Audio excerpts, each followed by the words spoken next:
Islamabad high court के साबिक जज जस्टिस रिटायर्ड शौकत अजीज सिद्दीकी की सुप्रीम जुडिशियल काउंसिल की जानिब से बरतरफी को चैलेंज करने का केस सुप्रीम कोर्ट में जारी है, जहां चीफ जस्टिस काजी फाइज ईसा की सरबराही में 5 रुकनी बेंच इस केस की समाअत कर रहा है। कल होने वाली समाअत में सुप्रीम कोर्ट ने साबिक DGISI general retired Faiz Hamid, साबिक ब्रिगेडियर इरफान रामे समेत साबिक chief justice Islamabad high court justice Anwar कासी और साबिक registrar Islamabad high court Arbab Arif को नोटिस जारी करते हुए समाअत गैर मुय्यना मुद्दत तक के लिए मुलतवी कर दी थी।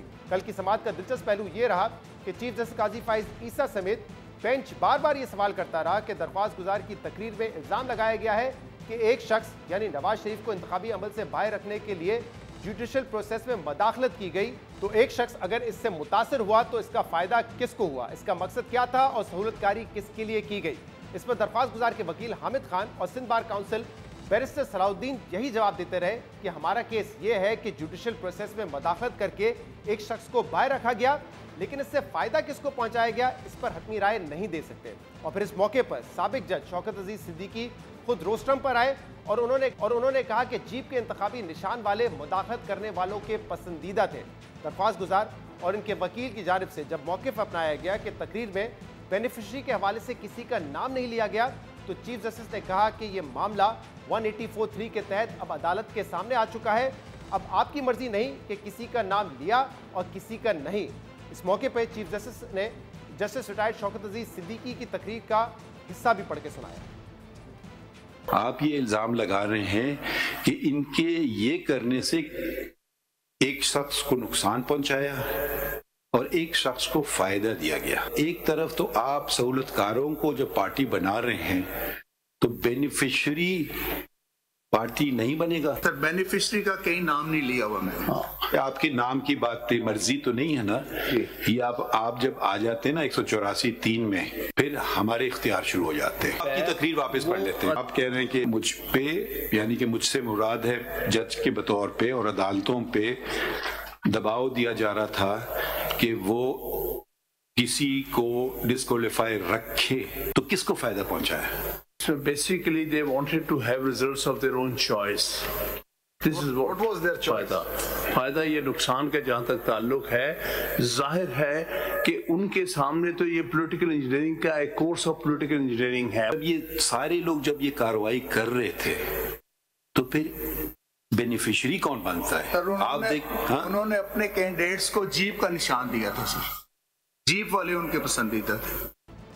चीफ जस्टिस काजी फाइज ईसा ने जस्टिस रिटायर्ड शौकत अजीज सिद्दीकी की तकरीर का हिस्सा पढ़ा, जिसमें यह जिक्र था कि अदालत पर दबाव डाला गया कि एक शख्स को इलेक्शन से बाहर रखा जाए, लेकिन इस तकरीर में यह जिक्र नहीं था कि इस अमल से किसको फ़ायदा पहुंचाया गया। लेकिन चीफ जस्टिस काजी फाइज ईसा ने इस मौके पर कहा कि अगर किसी को नुकसान हुआ है तो किसी ना किसी को इसका फ़ायदा पहुँचाया गया है। अहम बात यह कि इसके अलावा चीफ जस्टिस ने सिंध हाई कोर्ट बार के वकील बैरिस्टर सलाउद्दीन से भी सवाल किया कि किसी को डिस्क्वालीफाई रखा गया तो इसका फ़ायदा किसको हुआ, जिस पर बैरिस्टर सलाउद्दीन ने कहा कि किसी मफरूज़े पर बात नहीं की जा सकती है। हो सकता है कि नवाज शरीफ के मुखालफिन को इसका फ़ायदा पहुंचाया हो, लेकिन यह भी मुमकिन है कि कुछ फौजी अफसरान की ज़ाती पसंद नापसंद भी हो, लेकिन हतमी तौर पर इस हवाले से कुछ नहीं कहा जा सकता। Maneuvering was being done within the judiciary by certain military officers in order to remove one person from the elections. Why are you shy on taking names? Nawaz Sharif from elections. And if that is done, who benefits? Mr. Salahuddin Ahmed benefits or the Karachi Bar Association benefits?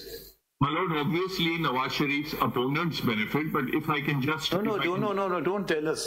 देखिए ना, then you are being used as a political tool. We will not allow. If you are interested in the constitution of Pakistan or the law of Pakistan, then you cannot say, it's not just a matter of the perquisites of a judge. I can have my opinions and points of view about that, but I cannot conclusively say कि ये इमरान खान को favour करने के लिए कर रहे थे या XYZ को फेवर करने के लिए। ये तो यकीनन नहीं कर रहे थे ना, मगर अल्लाह ताला ने अकल दी है ना इसी चीज के लिए कि ये लोग अपनी जात के लिए कर रहे थे, हाँ या ना। With respect, as a bar association, अगर मैं ये कहूं कि शौकत सिद्दीकी साहब ने तो ये लिखा है, मगर मेरे अंदाजे में ये पीछे इसके XYZ और था, आप उनको भी बुलाएं, तो मैं समझता हूं बतौर bar association that would be inappropriate. अभी मेरे सामने जो चीज है, मैं उस हद तक जनाब के सामने इस्तदा कर रहा हूं कि कम से कम उस चीज में तफ्तीश हो।